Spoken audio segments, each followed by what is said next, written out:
Cosmétique Info Radio, info, intox et astuces cosmétiques.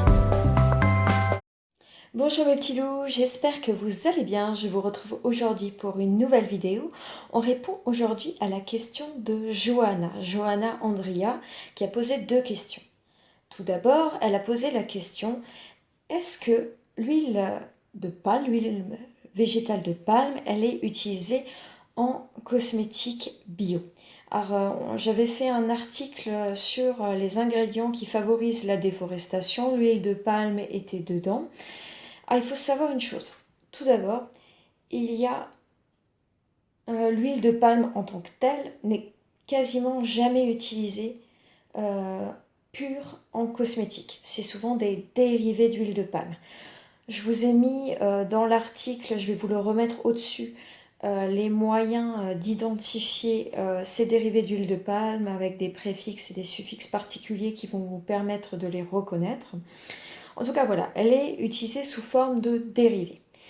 Et ces dérivés, oui, malheureusement, les cosmétiques bio, le label bio, l'autorisent tout à fait. Donc, c'est malheureux. Ben, tu vois, ta question, elle m'a permis de voir ça, qui est quelque chose d'assez triste, parce qu'on sait les ravages sur l'environnement et sont bien connus. Et donc, que la cosmétique bio, que le label bio cautionne ça, c'est vraiment dommage. Et j'ai fait la liste des différents labels.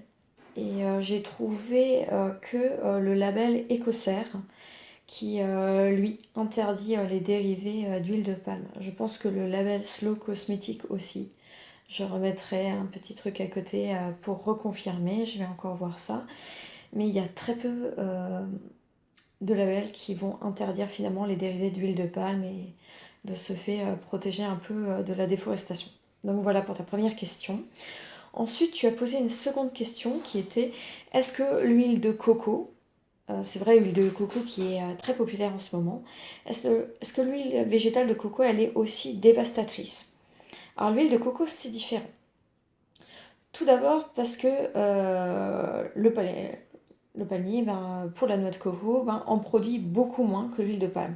Donc on aura beaucoup plus de mal à aller dans une quantité industrielle comme c'est le cas pour l'huile de palme. Donc il est moins propice à être industrialisé de la même manière. Mais bien sûr, on peut, si la demande continue à augmenter, aller vers une monoculture qui, bien sûr, elle aussi sera dévastatrice de par les pesticides et de par la chute de la biodiversité. Par contre, l'huile de coco, elle a quand même un avantage par rapport à l'huile de palme, c'est qu'il n'y a pas besoin de déforester parce que ça s'implante partout, même dans le sable. Donc tu vois, il n'y a pas besoin d'enlever de la forêt amazonienne pour faire de la monoculture de coco, par exemple. Par contre, elle a aussi un désavantage, et c'est le désavantage qui est pour la cause animale, car on a une exploitation des singes qui est faite pour aller chercher les noix de coco. Donc on a l'exploitation de singes, on a la maltraitance animale, on a un animal sauvage qui finalement se fait exploiter pour qu'on ait de l'huile de coco. Et il y a aussi le fait que c'est un emploi vraiment précaire, ceux qui s'occupent de l'exploitation de la coco. C'est l'un des emplois les plus précaires aux Philippines et en Indonésie. Donc on sait que c'est des pays pas forcément super riches, donc un emploi précaire chez eux, voilà, on peut imaginer ce que ça peut impliquer. Il y a aussi le transport de la coco. La coco, elle nous vient surtout d'Indonésie, de ces endroits-là, et donc on a un gros transport qui en plus nécessite que les noix de coco soient emballées, et elles sont emballées dans du plastique. Donc voilà, l'utilisation de la noix de coco n'est pas zéro déchet. Voilà, elle implique quand même un bilan carbone assez important.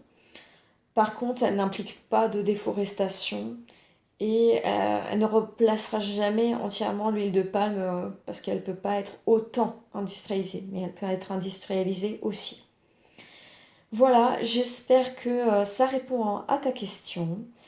Si vous avez d'autres questions, n'hésitez pas à les poster, j'y répondrai dès que possible. En attendant, je vous fais plein de gros bisous et je vous dis bye bye, à la prochaine, au revoir. Si vous voulez être informé des nouvelles vidéos, cliquez sur l'onglet au centre si vous voulez voir d'autres vidéos. Cliquez à droite ou à gauche sur la vidéo qui vous intéresse. Au revoir!